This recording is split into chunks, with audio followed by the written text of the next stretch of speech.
Dear students, welcome to my channel Ingvive. Students, আজকে আমরা West Bengal board of secondary education অর্থাৎ আগামী 2027 সালে যারা মাধ্যমিক পরীক্ষা দিচ্ছ তাদের টেক্সট বইয়ের শেষের কবিতা the snail written by William Cowper, এই কবিতাটি লাইন বাই লাইন এক্সপ্লেইন করব।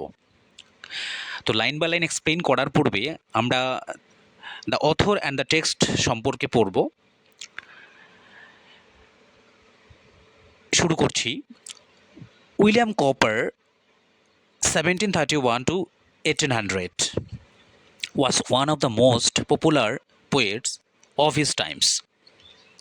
উইলিয়াম কপার ছিলেন 1731 থেকে 1800, অর্থাৎ 1731 সালে he was born in 1731 and he died in 1800, অর্থাৎ 1800 সালে উনি মারা গিয়েছিলেন। তো উইলিয়াম কপার ছিলেন was one of the most popular poets of his time, অর্থাৎ তার সময় বা সমসাময়িক যত বিখ্যাত কবি ছিলেন বা জনপ্রিয় কবি ছিলেন তাদের মধ্যে একজন ছিলেন হচ্ছে William copper. Copper changed the directions of 18th century nature poetry.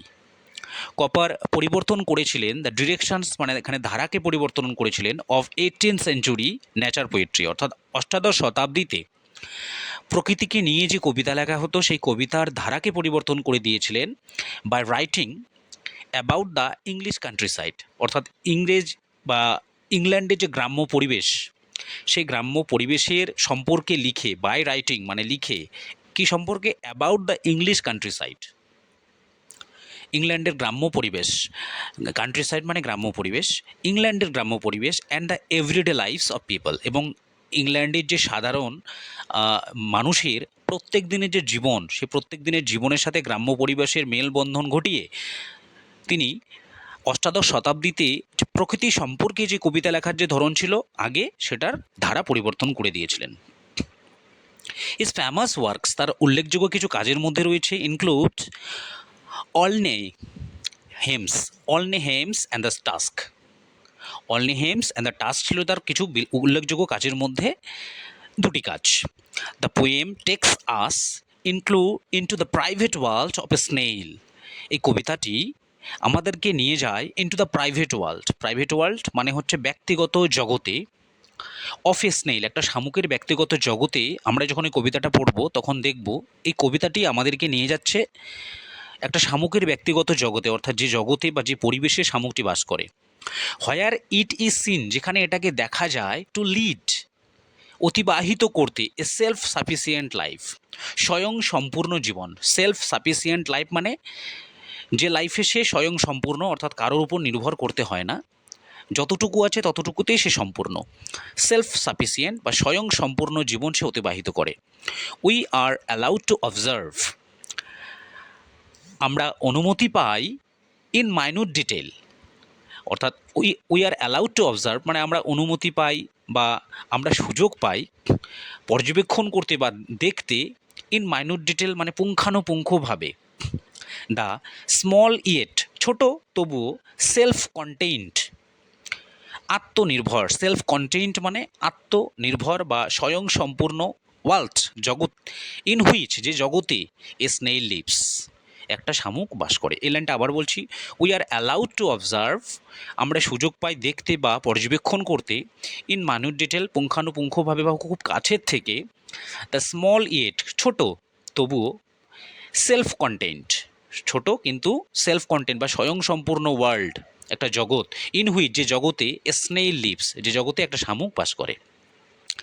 এখানে সংক্ষিপ্ত আকারে আমরা দেখতে পেলাম যে এখানে কবিতাটি কী বিষয়ে হতে চলেছে, শামুকের ব্যক্তিগত জীবন, অর্থাৎ বা প্রাইভেট যে ওয়ার্ল্ড রয়েছে শামুকের, একটা শামুক সে কিভাবে তার জগতে বাস করে এবং স্বয়ং সম্পূর্ণভাবে বাস করে, কারোর উপর ডিপেন্ড করে না, সে বিষয়ে এখানে ছোট করে আমাদের এখানে আমরা জানতে পারলাম। এবার আমরা লাইন বা লাইন যখন কবিতাটি পড়ব আরও কবিতাটি সম্পর্কে আমরা ওয়াকিবহল হব বা জানতে পারব।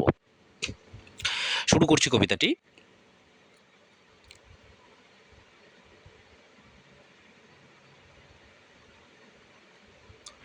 The two grass or leaf or fruit or wall, ঘাসে or leaf পাতায় or fruit অথবা ফলে or wall অথবা কোনো দেওয়ালে, দ্য স্নেইল স্টিক্স ক্লোজ নর ফিয়ার্স টু ফল।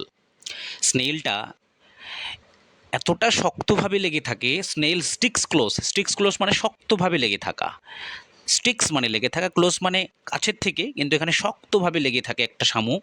কোথায় লেগে থাকে?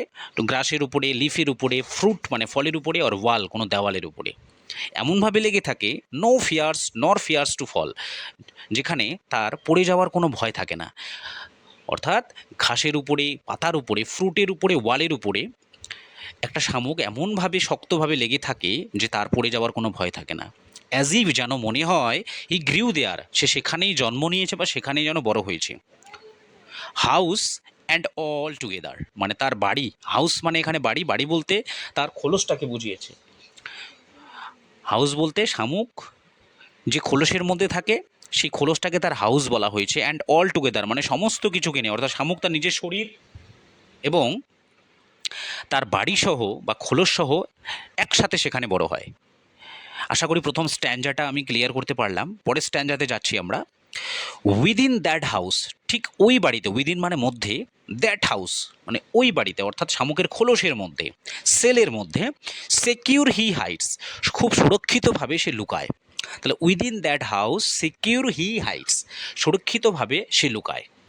হোয়েন ডেঞ্জার ইমিনেন্ট বিটাইটস, যখন ডেঞ্জার মানে বিপদ, ইমিনেন্ট মানে আসন্ন, অর্থাৎ খুব কাছাকাছি বিপদ চলে আসে, বিটাইটস মানে যখন বিপদ আসন্ন, খুব কাছাকাছি চলে আসে সামনে।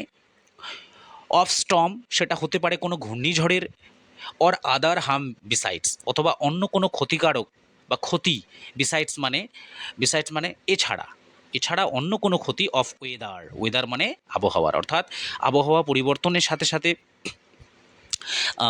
আমরা জানি যে যে কোনো পরিবেশের যে কোনো কিছুর ক্ষতি হতে পারে বা লাভ হতে পারে। তো এখানে এই কথাটাই বলেছে যে যখন একটা শামুক সে দেখে যে বিপদটা আসন্ন, বিপদ সামনে চলে এসেছে, সেই বিপদটা হতে পারে ঘূর্ণিঝড়ের, হতে পারে অন্য কোনো কিছু ক্ষতিকারক, অথবা কোনো ওয়েদারের কোনো কোনো ক্ষতিকারক দিক, সেই দিকের ফলে সে যখন মনে করে যে বিপদ আসন্ন, সে কী করে? নিজেকে লুকিয়ে রাখে। এই যে within that's house secure he Heights মানে সেই বাড়ির মধ্যে বা সেই কলসের মধ্যে নিজেকে সে লুকিয়ে রাখে। Give but his horns the slightest touch, give মানে দেওয়া, বাট হিজ হর্নস মানে তার হর্নস বা শুঙ্গ অথবা স্পর্শক, যে স্পর্শক আমরা শামুক যখন চলে দেখতে পাবো যে সামনে যে অংশটা তার বাড়িয়ে খোলস থেকে বাইরে বের করে যে অংশটা দিয়ে এগোয় সেটাকে স্পর্শক অথবা শুঙ্গ বলে।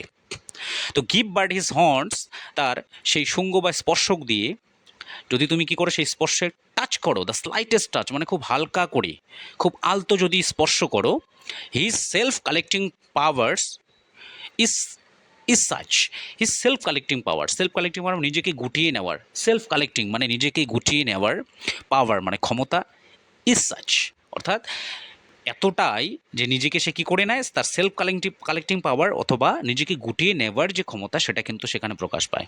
এবং কেমন করে সেটা?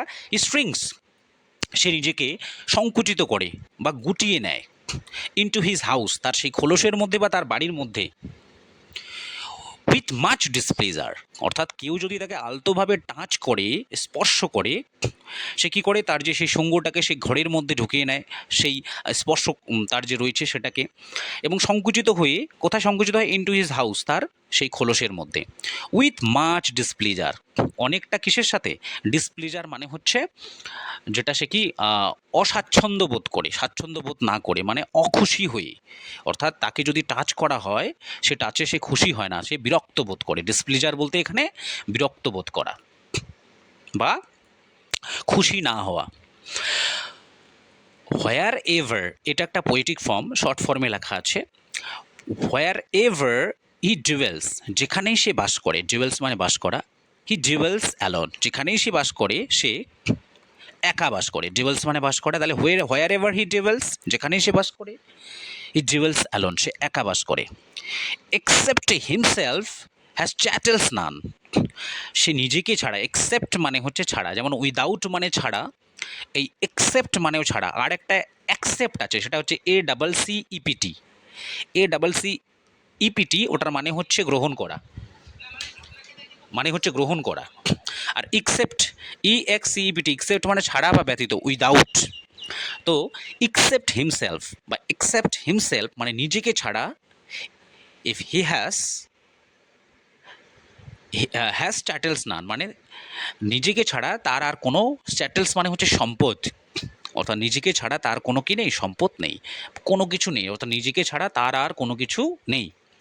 ওয়েল স্যাটিসফাইড, সে ভীষণভাবে স্যাটিসফাইড মানে পরিতৃপ্ত বা সন্তুষ্ট।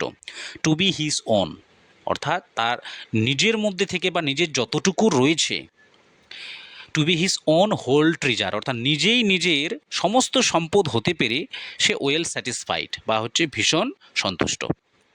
এই স্ট্যান্ডাটা আরেকবার পড়ছি। Where ever he dwells alone, except himself he chattels none, অর্থাৎ তার নিজেকে ছাড়া আর কোনো কিছু তার সম্পদ নেই, তার আর কোনো কিছুই নেই, এবং তার যে কোনো কিছু নেই সে ওয়েল স্যাটিসফাইড।